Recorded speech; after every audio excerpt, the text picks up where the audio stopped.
என்னாச்சு பாபு? சரி கழட்டுங்க பார்ப்போம். சடன் ஆயிடுச்சு.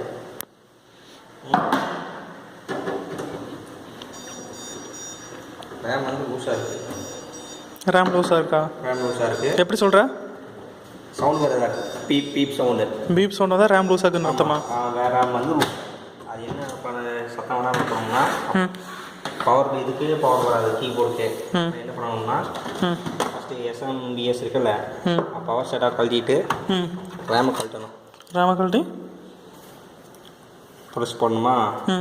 எல்லா சிஸ்டத்துக்கு இதே மாதிரி தானே? டெஸ்க்டாப் இருக்க எல்லா சிஸ்டத்துக்கும் இதே தான். பீப் சவுண்டு தான் ரேம் கழட்டி போடணும். ரேம் கழட்டி போடணும். பீப் சவுண்டு கண்டினியூஸாக வரும். கண்டினியூஸாக வரும். பீப் சவுண்டு கேட்கும். கழட்டிட்டு மறுபடியும் க்ளீன் பண்ணிவிட்டு மறுபடியும் மாட்டணும் ஸ்லாட்டில்.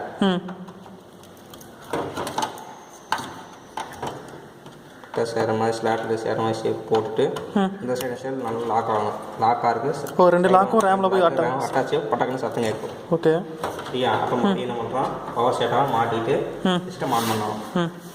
சிஸ்டம் ஆன் பண்ணால் பீப் சவுண்டும் கேட்காது. சிஸ்டம் ஆட்டோமேட்டிக்காக போட ரன் ஆகிட்டே இருக்கும். ஓ ஆனாகல ஆனாயிடுச்சு.